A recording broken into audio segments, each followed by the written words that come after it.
नमस्कार। मैं सुशील सिंह कर्तव्य आईएएस में आपका स्वागत एवं अभिनंदन करता हूं। आइए सिविल सर्विसेज के अगले क्लास की तरफ हम लोग चलते हैं। आइए, जैसा कि आप देख रहे हैं, आज हम लोग वैदिक पीरियड या वैदिक काल की तरफ जा चल रहे हैं। ठीक है, वैदिक संस्कृति की तरफ चल रहे हैं। ठीक, इसके पहले हम लोगों ने हड़प्पा सभ्यता को कंप्लीट किया है।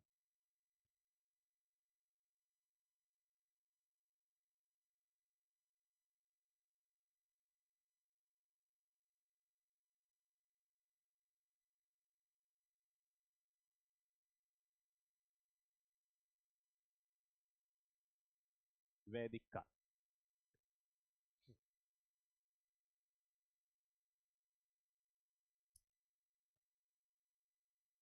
वैदिक काल, वैदिक काल को पहले की धारणाओं में आ, कुछ लोग आदि इतिहास काल की तरफ रखते थे, लेकिन अभी लेटेस्ट में इसके पुरातात्विक साक्ष्य भी प्राप्त हो रहे हैं, साहित्यिक साक्ष्य तो है ही। ठीक है, और जैसे इसे ऐतिहासिक काल में रखा जा रहा है, वैसे श्रुति साहित्य है इस समय जो सुनकर बाद में लिखे गए हैं। ठीक है, बट ऐतिहासिक काल में इसको माना जा रहा है। वैसे पहले ऐतिहासिक काल जो है 6th सेंचुरी बीसी से माना जाता था।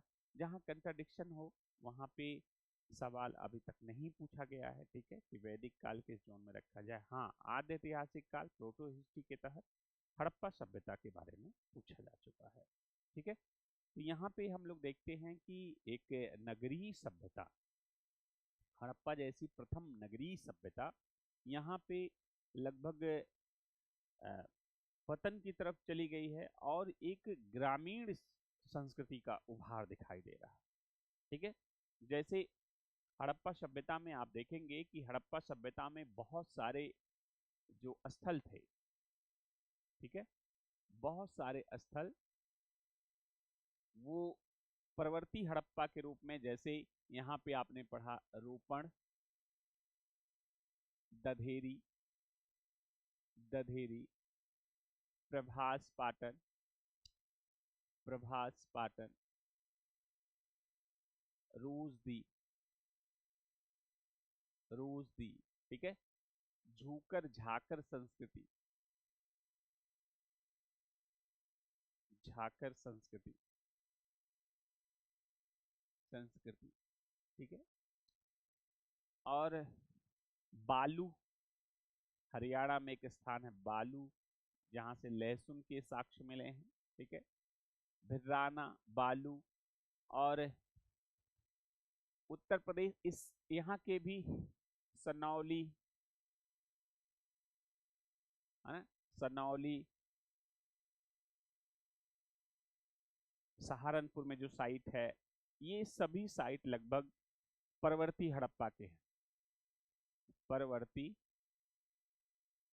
हड़प्पा, हड़प्पन साइट है। साइट, अब परवर्ती हड़प्पन साइट का मतलब क्या है? मतलब ये है कि यहाँ पे बहुत सारी जगहों पे हड़प्पा जैसी विकसित संरचनाओं का अभाव हो रहा है। जैसे एक हड़प्पा में आपने पढ़ा था सेमेट्री एच करके, सेमेट्री एच, ये कब्र मिली है, सेमेट्री एच कब्र। ये सब लक्षण ये बता रहे हैं कि जो उन्नतशीलता थी हड़प्पा सभ्यता की, अब वो दूसरे फार्म में दिखाई दे रही।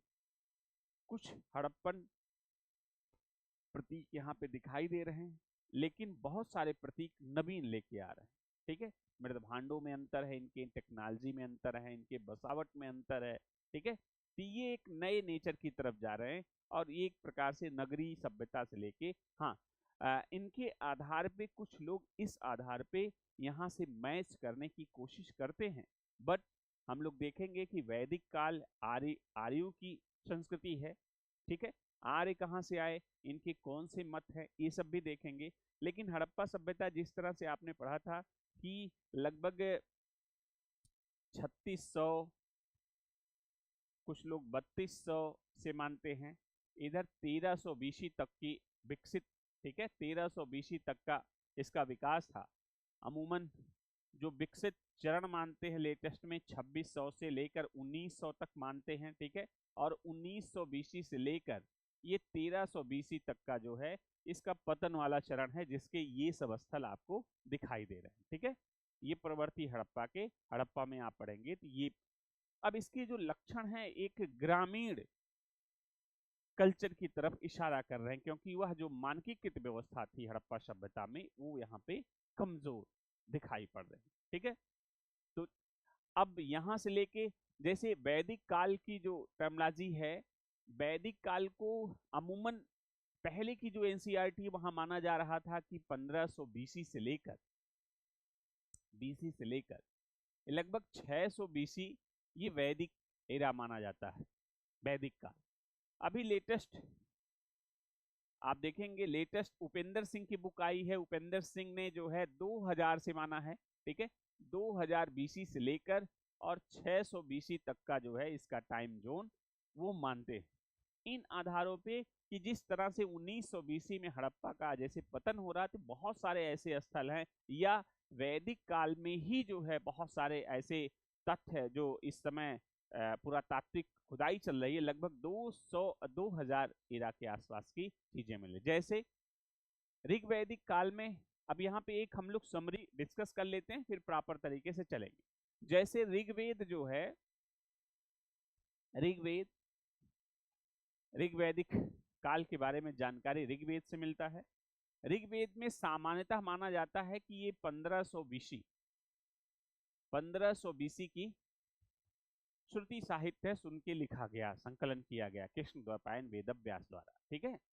लेकिन अभी लेटेस्ट में आ रहा कि ऋग्वेद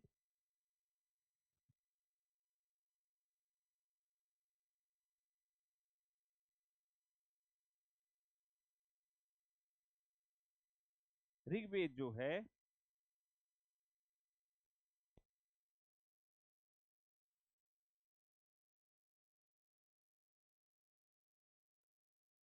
ना, ऋग्वेद ये 2000 बीसी के जो लेटेस्ट जो है ऋग्वेद पे रिसर्च चल रहा वो 2000 बीसी के ये प्राचीनतम माना जा रहा, उपेंद्र सिंह के जो बुक आप पढ़ेंगे उसके आधार पे। बट हम आपको तिथियों में उलझाने से बेटर ये है कि आप एंशिएंट इंडिया में मौर्य तक पहुंच जाइएगा। जब प्रॉपर ऐतिहासिक काल आप देखते हैं 6th सेंचुरी बीसी से आगे तक, पूरे एंशिएंट इंडिया में आप देखेंगे यहाँ डेट से क्वेश्चन नहीं पूछा जाता। अब ये क्लासिफिकेशन है, मोटा मोटा जो क्लासिफिकेशन है वहां से क्वेश्चन पूछ लिया गया। जैसे अब ये विद्वानों द्वारा अभी माना गया है, ये पूछा गया है इसके पहले 2350 बीसी से लेके 1750 बीसी कार्बन डेटिंग, ठीक है, से हड़प्पा का कार्यकाल माना जाता। तो ये जो मोटा मोटा प्रमाणिक तरीके से, अब इसमें भी चीजें बदल रही कि ये 2600 से 1900 है। तो आप जो बहुत बड़ा परिवर्तन, इरा का परिवर्तन है, उसके टाइम जोन को याद रखिएगा। स्पेसिफिक डेट आपसे यहाँ नहीं पूछी जाती, क्योंकि उस पर तमाम रिसर्च चल रहा है और तमाम ऐसे आयाम आ रहे हैं जिसपे इतिहासकार रिसर्च कर रहे हैं और नए प्रतिमान, नए तरीके से चीजों को देखने का नजरिया यहाँ पे मिल रहा है, ठीक है। तो इसलिए सामान्यतः वैदिक काल को हम लोग लेके चलेंगे। जो अभी जो इस पे डिस्प्यूट है उसका हमने यहाँ पे चर्चा किया थोड़ा बहुत। सामान्यतः जो है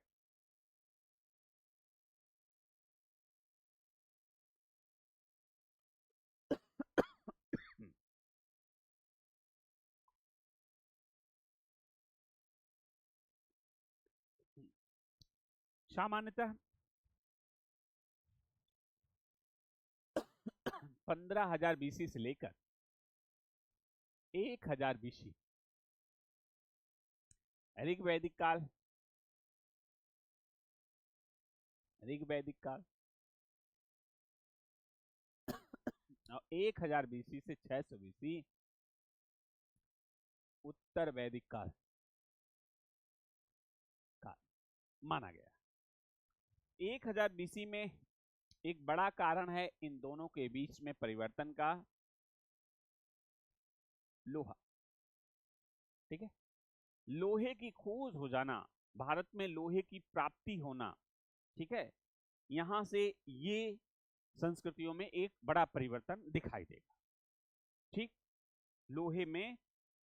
लोहे की खोज से ऋग वैदिक और उत्तर वैदिक काल के बीच में संस्कृतियों में एक बड़ा जो है परिवर्तन यहां पे दिखाई देगा।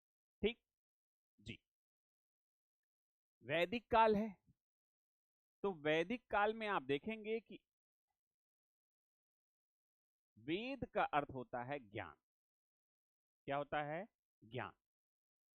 ठीक, वेद का अर्थ होता है ज्ञान, और ये आर्यों की सभ्यता है ना, आर्यों की सभ्यता है। आगे बढ़ते हैं हम लोग।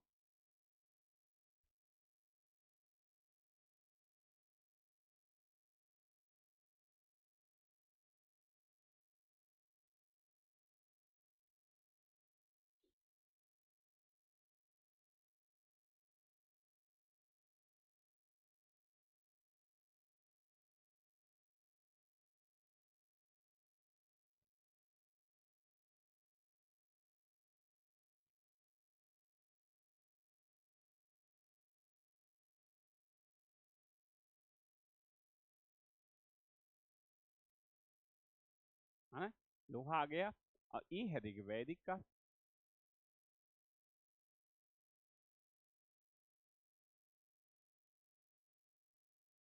ये है उत्तर वैदिक का, वैदिक का। ठीक, जैसा कि वेद का सामान्य अर्थ क्या है? अर्थ है ज्ञान। ज्ञान, ये आर्यों की सभ्यता है। किसकी है?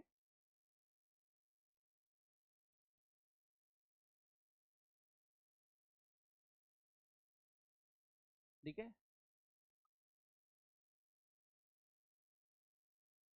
आर्यों की सभ्यता, अर्थात आर्य क्या है? आर्य का जो सामान्य अर्थ है, सामान्य अर्थ आर्य का क्या होगा? इसे कहा गया है श्रेष्ठ। ध्यान रखिएगा, शाब्दिक अर्थ, सामान्य अर्थ या शाब्दिक अर्थ, अर्थ क्या है? श्रेष्ठ। श्रेष्ठ, और इसका कुलीन, ठीक है, कुलीन, अभिजात्य, अभिजात्य आदि। मतलब आर्य कहते नहीं, आर्य पुत्र, मतलब श्रेष्ठ, कुलीन, अभिजात। इसका जो व्यापक अर्थ है आर्य का,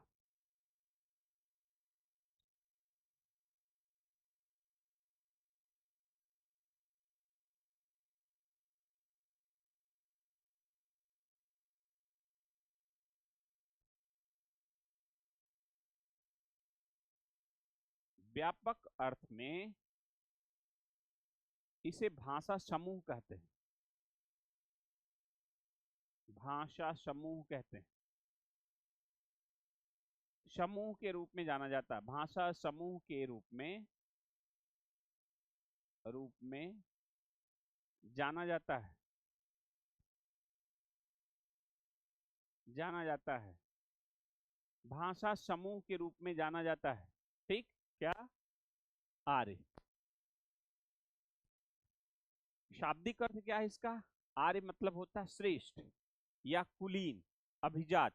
व्यापक अर्थों में क्या कहा जाता है? एक भाषाई समूह है। ठीक है, भाषा समूह के रूप में जाना जाता है। ध्यान रखिएगा, ये जो भी शब्द हैं खूब पूछे गए हैं।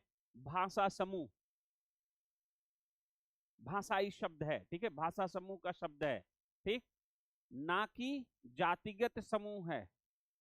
ध्यान रखिएगा, आर्य एक जाति नहीं है, बल्कि भाषा समूह है, जिसका अर्थ क्या होता है? श्रेष्ठ, कुलीन या अभिजात। ठीक जी। अब आपने देख लिया विभाजन, ठीक है, भाषा समूह को। अब हम लोग ये देखते हैं कि इस वैदिक काल का जो सामान्य अर्थों में आपने देख लिया कि इसे भाषा समूह के रूप में जाना जाता है। इसका शाब्दिक अर्थ है श्रेष्ठ, कुलीन, कई बार पूछा गया, ठीक है।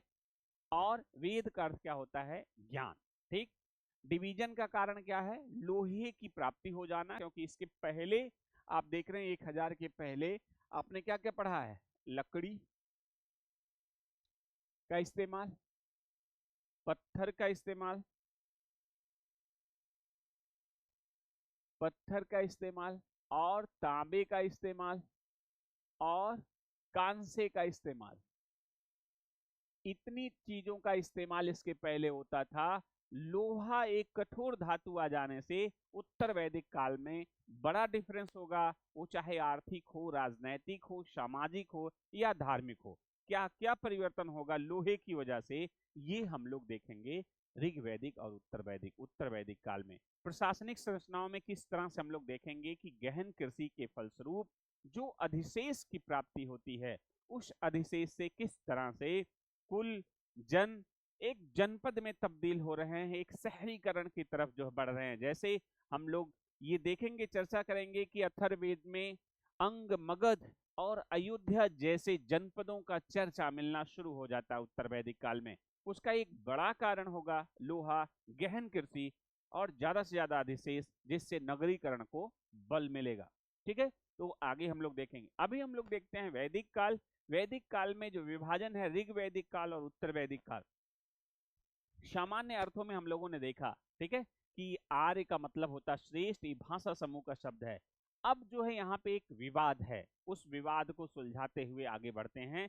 आर्य, ये जो संस्कृति, वैदिक संस्कृति आई, ये वैदिक काल या वैदिक संस्कृति जो है, ये कहा जाता है आर्यों की देन है। आर्य आए, आर्य स्वदेशी हैं या विदेशी हैं, इस पे इतिहासकारों का दो मत माना जाता है। आइए हम लोग उसके बारे में थोड़ा सा देखते हैं।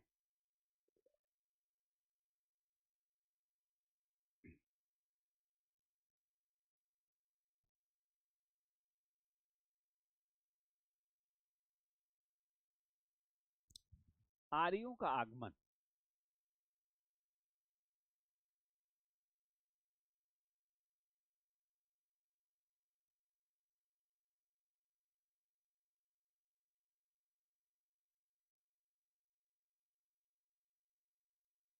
आर्यों का आगमन, ठीक है, आर्यों का आगमन कि आर्य आए कहां से। तो पहले हम लोग आर्य जो ज्यादा प्रमाणिक है, विदेशी मत को ज्यादा प्रमाणिक माना जाता है, मैक्स मूलर का मत। मैक्स मूलर और दक्षिण पूर्वी एशिया के आसपास कुछ अभिलेखी भी साक्ष्य हैं, इन्हें ज्यादा प्रमाणिक माना जाता है, ठीक है। लेकिन इस पे स्वदेशी मत को पहले चर्चा कर लेते हैं, क्योंकि देखिए हर मत से आपसे क्वेश्चन पूछा जाएगा, ठीक है, वहां उसके आलोक में तमाम क्वेश्चन यहाँ पे बनेंगे, ठीक। आइए देखते हैं।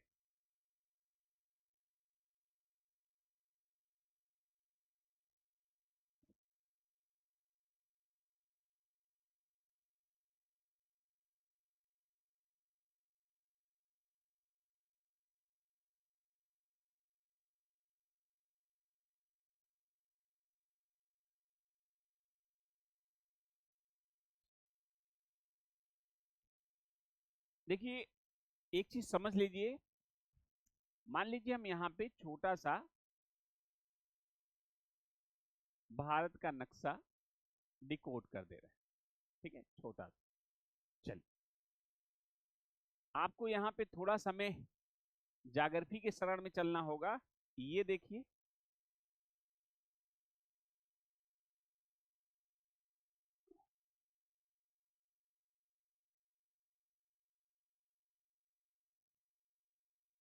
हाँ, कुछ ऐसे देख लीजिए। हाँ, जैसे मान लीजिए ये इक्वेटर है, इक्वेटर, ठीक है। भारत की अवस्थिति ये अक्षांश है, ठीक है, अक्षांश है ये, ठीक। ये देशांतर आप पढ़े हुए हैं, ठीक है। ये देशांतरों की स्थिति है। ठीक, जैसा कि आप पढ़ते हैं ये जो देशांतर है, ठीक है, अक्षांश और देशांतर, ठीक। अब ये इक्वेटर है, इक्वेटर से ये आपने पढ़ते होंगे उत्तर साइड में 37.7 इस तरह करके भारत की स्थिति है। ठीक, तो ये वाला पोर्शन क्या है, ये वाला पोर्शन है आर्कटिक, आर्कटिक। ठीक, ये है अंटार्कटिक, अंटार्कटिक। ठीक है, ये है आर्कटिक, ये है अंटार्कटिक। एक विद्वान है तिलक महोदय, हम यही मान लेते हैं ये है आर्कटिक, समझने के लिए आप समझ जाइए ये आर्कटिक वाला। उन्होंने एक आर्कटिक ऑफ द होम्स,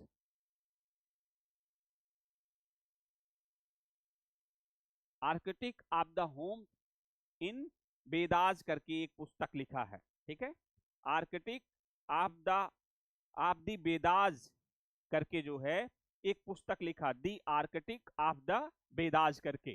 ठीक, दी आर्कटिक ऑफ द वेदास करके एक पुस्तक इन्होंने लिखा है। कौन है महोदय ये है तिलक महोदय। ठीक है, तिलक महोदय। वैसे भी आप देखिए तिलक, ठीक है, तिलक महोदय, बाल गंगाधर तिलक। ठीक है, तिलक वैसे भी याद करने के लिए देखिए सबसे ऊपर लगाया जाता है। ठीक है, तो सबसे इन्होंने क्या कहा कि आर्य कहां से आए हैं, इनका मत क्या था कि आर्य आए हैं आर्कटिक क्षेत्र से। ठीक है, ये आर्य जो भारत में आए ये आर्कटिक क्षेत्र से। हम आपको एक रामायण का प्रसंग भी चर्चा कर लेते हैं। खैर वो पौराणिक कथा है, उसमें एक प्रसंग आता है कि कुंभकर्ण जो है इसी जगह पे रहेगा जहां पे 6 महीना दिन और 6 महीना एक दिन जो है दिन और 6 महीना रात, कुछ ऐसे समथिंग। ठीक है, तो वो 6 महीना वाला जो मामला है वो कहाँ पे है, ये आर्कटिक क्षेत्र में ऐसे गांव पाए जाते हैं जैसे जागरफी के हिसाब से आप देखें। लेकिन खैर इनका जो है इन्होंने आर्कटिक ऑफ द वेदास पुस्तक लिखा और इन्होंने कहा कि आर्य भारत में कहां से आए, आर्कटिक क्षेत्र से आए। ध्यान रखिएगा ये पुस्तक भी पूछी जाएगी, और किसने आर्कटिक क्षेत्र से कहा था, तो तिलक महोदय। ठीक, पूछा जाएगा मैच करने के लिए। अब यहां से आप चीजों को समझते हुए चलिए।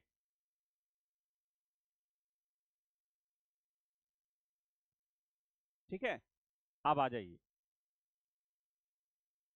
ये देखिए तिब्बत वाला एरिया है, ये है तिब्बत वाला एरिया। अभी चाइना कवर कर लिया, तिब्बत में यहां इन्होंने कहा दयानंद सरस्वती, दयानंद सरस्वती। ठीक है, इन्होंने कहा कि आर्य भैया तिब्बत से आए। कहां से इन्होंने बताया कि आर्य भारत में कहां से आए, तिब्बत से। दयानंद सरस्वती तिब्बत।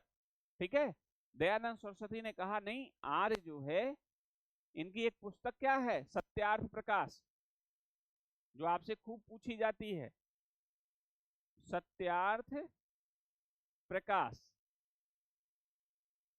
जो केशवानंद, केशव प्रसाद, केशव प्रसाद के कहने पे सत्यार्थ प्रकाश को इन्होंने हिंदी में लिखा था। आपसे पूछा जाएगा कि दयानंद सरस्वती की कौन सी पुस्तक है जो हिंदी में है, तो कौन सा है, सत्यार्थ प्रकाश। ठीक, तो इन्होंने कहा कि भाई आर्य जो है कहां से आए, तिब्बत से आए, ये है कश्मीर। यहां एक विद्वान थे डीएस कल्ला, डीएस कल्ला। इन्होंने कहा कहीं और से नहीं, आर्य जो है कश्मीर से आए। कश्मीर के लोग आप देखते ही भूमध सागरी टाइप के लगते हैं, तो इन्होंने कहा कहीं बाहर से नहीं। डीएस कल्ला महोदय ने कहा कि आर्य जो है कश्मीर से आए।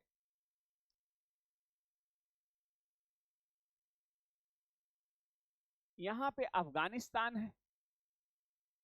अफगानिस्तान को देविका प्रदेश कहा जाता है, उस समय देविका प्रदेश कहा जाता है, प्रदेश, ठीक है, देविका प्रदेश। और यहां के विद्वान थे doctor DS Trivedi, Trivedi, DS Trivedi ने कहा कि आर्य कहीं और से नहीं अफगानिस्तान से आए, देविका प्रदेश। पाकिस्तान में डॉक्टर अविनाश, अविनाश और डॉक्टर संपूर्णानंद, ये दो विद्वान, इन्होंने कहा कि आर्य जो है, संपूर्णानंद, इन्होंने कहा कि आर्य सप्त सैंधव प्रदेश से आए, ठीक है, डॉक्टर संपूर्णानंद, ये क्षेत्र जो है सप्त सैंधव प्रदेश, सप्त सैंधव प्रदेश, इन्होंने कहा कि आर्य कहीं और से नहीं सप्त सैंधव प्रदेश से आए, ठीक है, सप्त सैंधव प्रदेश से आए। अब आपको देखना है यहां पे, ये गंगा नदी है, ये यमुना नदी है, ये सरस्वती नदी है, ठीक है। अब यहां पे आपको एक चीज रीड करना है, ये देखिए यमुना और सरस्वती जो है ये सिंधु नदी है, ये वाला क्षेत्र जो था यमुना और सरस्वती के बीच में घग्गर हाकरा क्षेत्र था, ठीक है। यहां गंगानाथ झा बहुत इंपॉर्टेंट है, गंगानाथ झा, इलाहाबाद यूनिवर्सिटी में इनके नाम का हॉस्टल भी है। सर गंगानाथ झा ने कहा कि कहीं से नहीं आर ब्रह्मावर्त से आए, ब्रह्मावर्त प्रदेश, इस क्षेत्र को उन्होंने कहा यमुना से लेके घग्गर हाकरा वाले क्षेत्र को ब्रह्मावर्त प्रदेश, आर्य कहीं नहीं इस ब्रह्मावर्त क्षेत्र से आए, ठीक है। किसने कहा? गंगानाथ झा साहब ने कहा था, ठीक, कि आर्य ब्रह्मावर्त प्रदेश से आए। अब हम यहीं पे थोड़ा स्टे हो जाएं।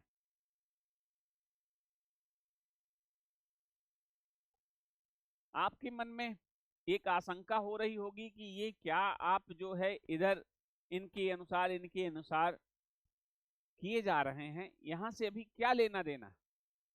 तो भैया आप ये जान लीजिए कि भौगोलिक सीमा का निर्धारण, वन लाइनर क्वेश्चन में तो आप कह देंगे कि यार विदेशी थे, मैक्स मूलर आए, बट इतने क्वेश्चन पूछे गए हैं, जब तक आपको बेसिक चीजों की समझ नहीं होगी आप यहां से कथन कारण या इस तरह के, अभी देखिए क्वेश्चन कैसे पूछे गए, हम यही आपको चर्चा कर देंगे।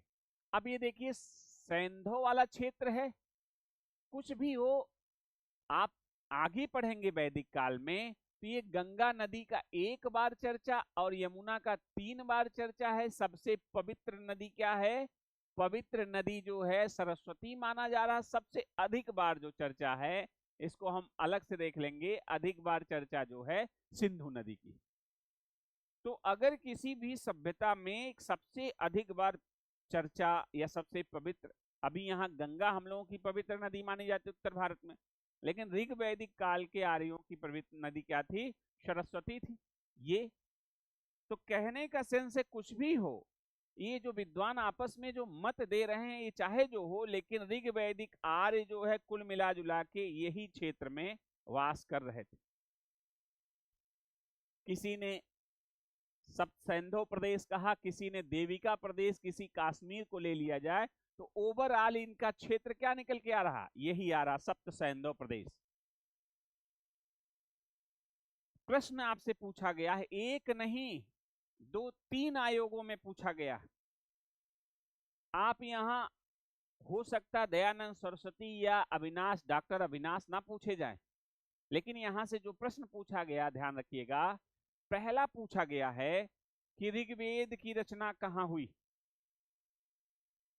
ऋग्वेद की रचना ऐसे सीधे पूछ लिया गया, जो कि इसकी रचना नहीं हुई, ये संकलन किया गया, रचना कहाँ हुई। बड़ी परीक्षा आईएएस में पूछा गया है। अब पहले तो बच्चे कंफ्यूज हो जाएंगे कि पढ़ाया जाता है कि ऋग्वेद का जो है संकलन करता कौन था, कृष्णदेव, ये श्रुति साहित्य सुन के, लेकिन लिखा गया है, प्रश्न पूछ लिया है कि इसकी रचना कहाँ हुई। विकल्प, अभी रचना के विवाद में ना फंसते हुए विकल्प जब देखेंगे, ए दिया था पंजाब, बी दिया था मगध, सी दिया, सी सूरसेन, या महाराष्ट्र, महाराष्ट्र, डी दिया था इनमें से कोई नहीं। ठीक, उससे कोई लेना देना नहीं था, वो ये पूछ ही नहीं रहा था ऋग्वेद की रचना। ऋग्वैदिक काल के लोग की अवस्थिति जहां होगी वहीं उसकी रचना या संकलन होगा। तो उसमें उत्तर क्या सही हो गया, पंजाब, क्योंकि पंजाब कहाँ होगा, पंचनद के बीच में पंजाब है और ये सप्त सैंधों का भाग है ये। ठीक यही प्रश्न माध्यमिक शिक्षा चयन आयोग में पूछा गया, वहां ये सुधार कर दिया गया कि रचना हटा के संकलन करता डाल दिया गया। ठीक, इसका संकलन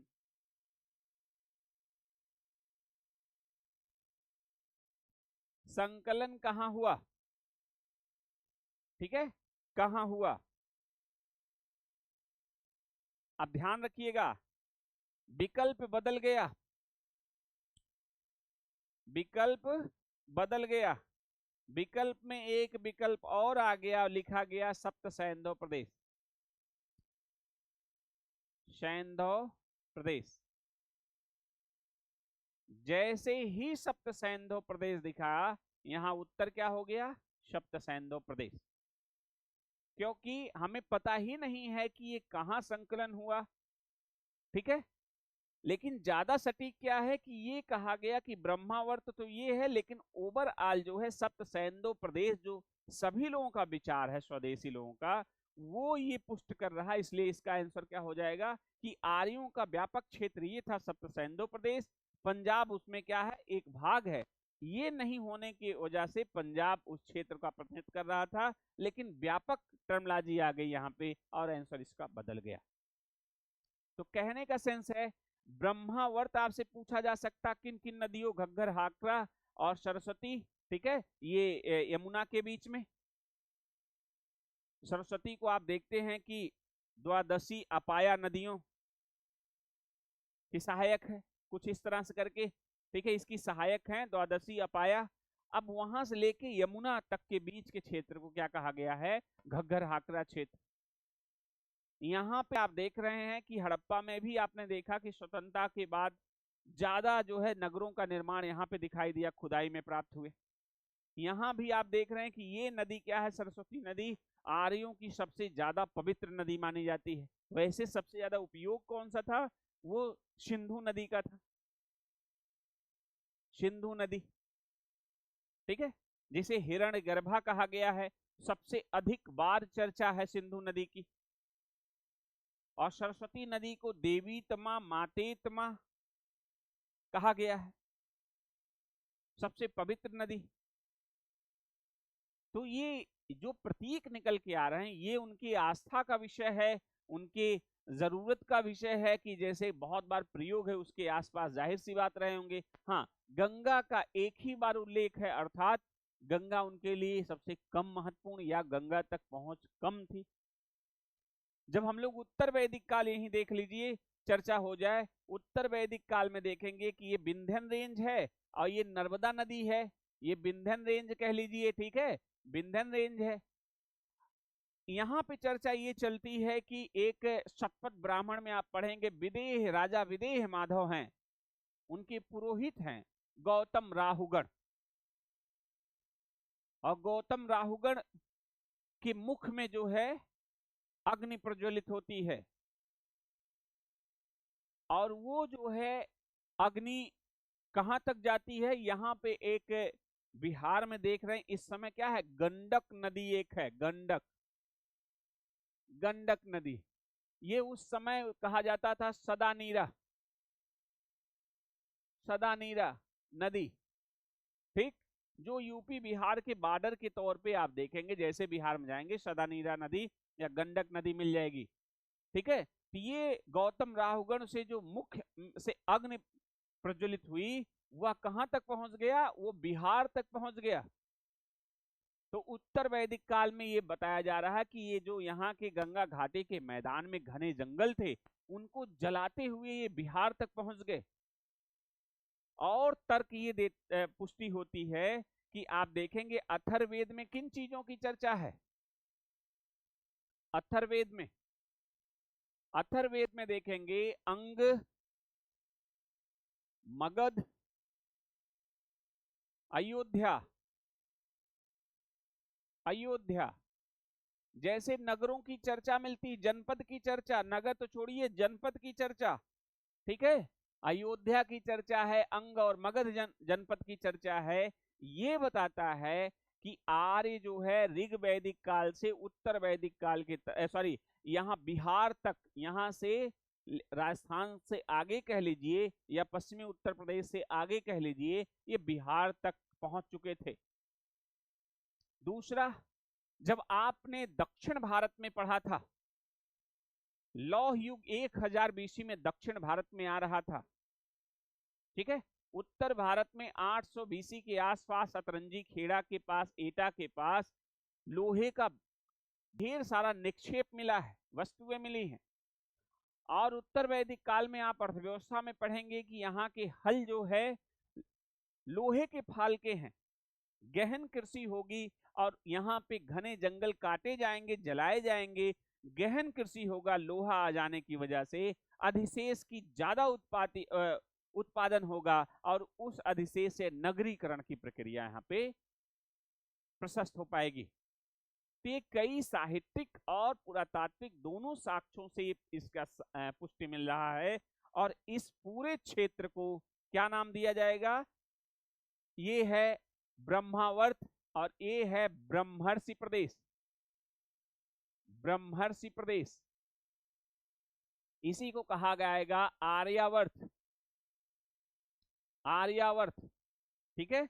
मतलब ब्रह्मर्षि प्रदेश कहां तक है, ये बिहार से लेके और ये पूरे क्षेत्र को कहा गया आर्यावर्त, यहां तक। अब ये हम आपको कहानी जरूर बता रहे हैं, लेकिन इन कहानी के पीछे देखिए हम क्वेश्चन आपसे पूछ रहे हैं। पूछा गया था ऋग वैदिक आर्य हाथी पालन से परिचित थे। तो देखिए लोकेशन, भौगोलिक एरिया देखिए, ये एरिया क्या हाथी यहाँ पे है क्या, ये राजस्थान यहाँ सब पे, तो वहां सीधे सीधे ये देखना है कि ऋग वैदिक काल में हाथी से परिचित नहीं थे। लेकिन उत्तर वैदिक काल तक जब पहुंचते हैं तो यही हिमालयी क्षेत्र से लेके और ये असम वाला जो बिहार के बाद के जंगल, घने जंगल हैं नेपाल के तराइयों में, तो बहुत सारे हाथी के झुंड आपको मिल जाएंगे यहाँ पे। मगध बाद में इसी बिहार में उत्कर्ष होगा 16 महाजनपद में, जहाँ पे आपने पढ़ा होगा कि चंद्रगुप्त ने जो है सिकंदर की बेटी से, हेलना से, उसकी बेटी थी जो उसके यहाँ पे जो दूत थे जिसको हराया था, सेलुकस की बेटी हेलना से शादी करता है तो 500 हाथी उपहार में देता, ऐसा कथा जो है, ऐसी बातें मौर्य काल में आप देखेंगे। अर्थात यहाँ जो है हाथी पालन की दशाएं हैं, तो यहाँ पे उत्तर हो जाएगा उत्तर वैदिक काल में, लेकिन हाथी से आर्य परिचित हो गए थे। तो बहुत सारे क्वेश्चन इस प्रकृति के आधार पे यहाँ से बना लिए जाते हैं, ठीक है। तो आप ये देख पा रहे हैं कि, और यहाँ पे एक चीज और भी देखना है, ये नर्मदा नदी है, नर्मदा नदी। क्या यहाँ पे आप देख पा रहे हैं कि आर्य जो है नर्मदा नदी के नीचे हैं? नहीं, ठीक है। आर्यों का विस्तार कहां पे है, बिहार से लेके और इधर जो है अफगानिस्तान से लेके ये एरिया, उत्तर भारत के एरिया, यहाँ आर्यों का प्रसार है, दक्षिण भारत में नहीं। इसलिए ऋग्वेद में नदियों का जब चर्चा होता है तो उसमें नर्मदा नदी का चर्चा नहीं मिलता है। नर्मदा नदी का चर्चा कहाँ मिलता है?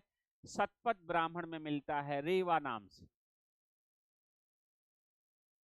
मतलब नर्मदा नदी से परिचित नहीं रहे होंगे, इसलिए ऋग्वैदिक नदियों में इनका नाम उल्लेखित नहीं पाया जाता। ठीक, तो ये भौगोलिक सीमा की जब चर्चा होती है, आपसे भौगोलिक परिचय जब आपको दिया जाता है किसी विभिन्न विद्वानों के माध्यम से, तो हो सकता है कि आप ये ना रटें कि ठीक है DS कल्ला महोदय ने कश्मीर से कहा ये, लेकिन मोटा मोटा आइडिया निकल के आता है कि विविध जो इतिहासकार विद्वान हैं ये मानते हैं कि यहाँ पे इनकी अवस्थिति है, तो वहां से अन्य प्रश्न बनाते हैं। लेकिन वो उन प्रश्नों के माध्यम से ये जानना चाहता है परीक्षक, क्या आपको भौगोलिक क्षेत्र पता है कि नहीं? क्योंकि सारी कथा कहानी, सारे साक्ष्य बताते हैं कि आर्य उत्तर वैदिक काल तक बिहार तक पहुंच चुके थे। और आप देखेंगे कि 600 BC से लेके 300 BC जब शूद्र काल होगा, महाजनपद काल होगा, तो 16 महाजनपद में अंग और मगध जैसे महाजनपद बिहार में मिलेंगे। ठीक है, बंगाल में, असम में कोई महाजनपद नहीं मिलता है, बिहार में आपको मिलेंगे, यूपी में सबसे ज्यादा मिलेंगे। दक्षिण भारत में एकमात्र महाजनपद मिलेगा अश्मक। ठीक, तो हर जो घटनाएं हैं इतिहास में वो एक दूसरे से इंटरलिंक हैं। थोड़ा सा व्यापक तरीके से इन तथ्यों का एनालिसिस करेंगे तो बहुत सारी चीजें निकल के आएंगी। खैर, हम आपको ये चीज यहाँ पे चर्चा करना चाह रहे थे कि ये जो स्वदेशी मत है, कि आर्यों के आगमन का जो स्वदेशी मत है, उसमें दयानंद सरस्वती ने इन्हें कहा था कि आर्य तिब्बत से आए हैं। तिलक महोदय ने कहा था कि आर्य भाई ये अफगानिस्तान से आए हैं। देविका प्रदेश से DS त्रिवेदी, देविका प्रदेश समझिएगा, ये अफगानिस्तान के क्षेत्र को कहा जाता है। ठीक है, इन्होंने कहा कि आर्य जो है ये देविका प्रदेश से आए हुए थे। ठीक, डॉक्टर अविनाश और डॉक्टर संपूर्णानंद ने ये कहा था कि नहीं भाई, आर्य जो है सप्त सैंधव प्रदेश से आए थे। लेकिन बहुत प्रमाणिक जो व्याख्या है वो माना जाता, गंगानाथ झा ने कहा कि आर्यों का जो कोर स्थल था वो था घग्गर हाकरा वाला क्षेत्र। ठीक है, जो यमुना और घग्गर हाकरा वाला क्षेत्र, यहाँ पे आर्य थे। और आप देख पा रहे हैं कि यहाँ पे सरस्वती नदी विलीन हुई है, जिसे सबसे पवित्र नदी माना जाता। आगे हम इसकी चर्चा करेंगे। अब भौगोलिक चीजों से परिचय, भौगोलिक क्षेत्र से अगर आपका परिचय हो गया है, तो यहाँ से जो भी क्वेश्चन कथन कारण का बनाएगा कि ये इसके नीचे नदियां अलग हैं, पहाड़ अलग हैं, इस क्षेत्र में अलग हैं, तो यहाँ से संबंधित कुछ भी बनाएगा, तो अगर आपका मेमोरी ठीक ढंग से एनालिसिस कर पा रहा है, तो आप इस क्षेत्र से इस क्षेत्र के बीच में आ रहे हो। हमने उत्तर वैदिक काल तक चर्चा कर दिया। ठीक है, और यहाँ पे इसे ब्रह्मर्षि प्रदेश आर्यावर्त कहा जाता है। ऋग्वैदिक काल तक इसे ब्रह्मावर्त ही कहा जाता था। ठीक, और इससे संबंधित बहुत सारे क्वेश्चन पूछे जाते हैं, रटने की जरूरत नहीं है। जैसे अभी ऋग्वेद की रचना सीधे सीधे लिखा हुआ था, ऋग्वेद की रचना, जो कि रचना है ही नहीं, श्रुति साहित्य है, वो रचना पूछ ही नहीं रहा है। वो विकल्प के माध्यम से आप समझोगे कि अच्छा, आर्य जहां भी रहे होंगे कम से कम कहीं तो उनका वास रहा होगा, तभी तो, चाहे वो सुन के लिखे हो, चाहे जैसे भी, जब वो पुस्तक बनी होगी या उसके बारे में, तो आर्य जहां रहेंगे तो उनकी पुस्तक है, तो वहीं तो कुछ कथा कहानी होगा, तो उनका क्षेत्र कहाँ है स्पेशली। ठीक है, तो इसलिए ये है इसका स्वदेशी मत। ठीक, अब हम लोग चलते हैं अगले लेक्चर में।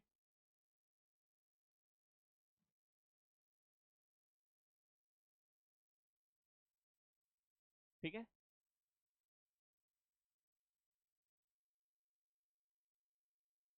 अब इसका जो एक दूसरा जो मत है वो है विदेशी मत। ठीक, अब उसमें भी काफी डिटेल्ड है, इसलिए उसके लिए एक अलग से लेक्चर हम लोग लेंगे। ठीक है, तो इसे आप लोग देख लें कि आर्य,